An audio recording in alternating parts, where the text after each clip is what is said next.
સાથે જીવન વિતાવવાના સપના જોતા પ્રેમી યુગલો માટે એક લાલ બત્તી સમાન કિસ્સો પ્રકાશમાં આવ્યો છે। 5 વર્ષના પ્રેમ સંબંધ બાદ ભાવનગરમાં પ્રેમ લગ્ન કરનારા યુગલ પર યુવતીના પરિવારે જ હુમલો કરી દીધો હતો। હવે આ પ્રેમ લગ્ન કરનાર યુવતીનું એના જ પિયર પક્ષે અપહરણ કરી લઈ ગયા હોવાનું સામે આવ્યું।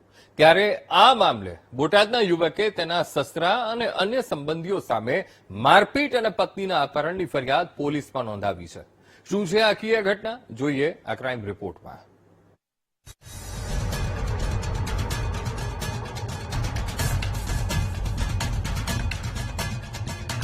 પ્રેમ લગ્ન કરતા યુગલો સાવધાન, સમાધાનને બહાને જમાઈ પર હુમલો, દીકરીનું પોતાના ઘરેથી જ અપહરણ। આજકાલ પ્રેમી યુગલો પરિવારની વિરુદ્ધમાં જઈને લવ મેરેજ કરીને સાથે રહેતા હોય છે। કેટલાક કિસ્સાઓમાં પરિવારજનો સંબંધને સ્વીકારી લે છે, જ્યારે કેટલાક કિસ્સાઓમાં માતા પિતાને સંબંધ મંજૂર ન હોવાથી વાત મારામારી સુધી પહોંચી જાય છે।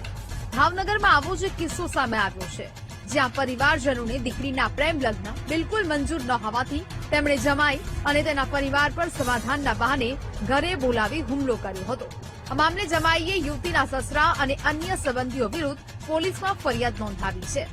સમગ્ર ઘટના અંગે વાત કરીએ તો આશરે 5 વર્ષ પહેલા ઇન્સ્ટાગ્રામના માધ્યમથી યશ ઉપાધ્યાયનો ભાવનગરની યુવતી સાથે સંપર્ક થયો। શરૂઆતમાં સામાન્ય વાતો થઈ, પરંતુ બાદમાં ઓળખાણ ગાઢ મિત્રતામાં પરિવર્તિત થઈ। યશને અમદાવાદની ખાનગી કંપનીમાં નોકરીએ લાગી।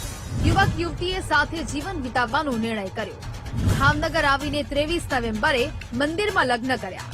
મંદિરમાં લગ્ન બાદ બંને કોર્ટ મેરેજ કર્યા। યુવતી અચાનક પ્રેમ લગ્ન કરી લેતા તેના પરિવારજનોમાં ભારે રોષ ફેલાયો હતો। પિતાને દીકરીનો આ સંબંધ બિલકુલ મંજૂર ન હતો। જોકે તેમ છતાં યુવતીના પિતાએ સમાધાનને બહાને યશ અને તેના પરિવારને ફોન કરી ભાવનગર જમવા માટે આમંત્રણ આપ્યું હતું। યુવતીને લાગતું હતું કે તેના પિતાએ તેમનો સંબંધ સ્વીકારી લીધો છે। અમને બોલાવ્યા બધાને અહીંયા આજે મારી વાઈફ ને કે આપણે જઈ આવીએ તો અમે આવ્યા અહીંયા ઘરે। હું, મારા પપ્પા, મારા મમ્મી અને મારા વાઈફ અમે ચારેય ત્યાં ગયા અને એક મારા કાકા હતા એ અમે ત્યાં ઘરે ગયા। એટલે પછી ત્યાં બેહાડ્યા, પેલા ચા પાણીની પાયું, પછી મારા વાઈફ ને ફોર્સ કરતા હતા કે ઘરે તું અહીંયા નહીં અરે તું ગમે એ થાય તને લઈ જ પાછી જવા જ નથી દેવાની। અને મારા વાઈફ એમ જ કહેતા કે મારે જવું જ છે, મારું મન નથી, હું અહીંયા રહીશ જ નહીં। એ બહાર આવી પછી એટલે અમે કીધું કે હવે જઈ, ત્યાં તો બધાના ફોન લઈ લીધા અને મારવા માંડ્યા। 12 થી 15 જણા બીજા આવી ગયા, ઘરની બહાર જ ઉભા હશે એ લોકો, એટલે સીધા 15 જણા આવીને મારવા જ માંડ્યા। ઠીકે પાટે મને પેલા પકડી લીધો, મારા પપ્પાને પેલા ધક્કો મારી દીધો, ધક્કો મારીને છાતીએ કાંટા માર્યા। અમને સમાધાન માટે બોલાવ્યા ભાઈ, અને આવી રીતે અમારી ઉપર કર્યું। 20 જણાને બોલાવીને અમને માર્યા, 5-5 જણાને, મને, મારા પતિને, મારા છોકરાને એવી રીતે માર્યા।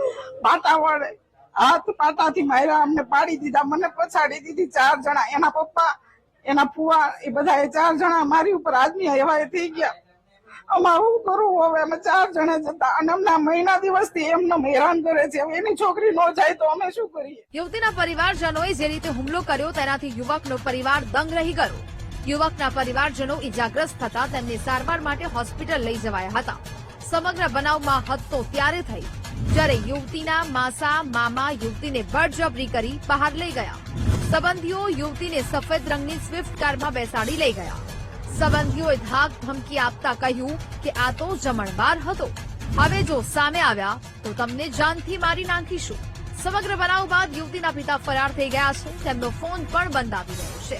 ઇજાગ્રસ્ત યુવકે ભાવનગરના સરટી હોસ્પિટલમાં પ્રાથમિક સારવાર લીધા બાદ સસરા, યુવતીના ફુવા, મામા અને અન્ય 3 શખ્સો વિરુદ્ધ મારપીટ, અપહરણ અને જાનથી મારી નાખવાની ધમકી અંગેની ફરિયાદ નોંધાવાઈ છે, જેને આધારે પોલીસે વધુ તપાસ શરૂ કરી છે।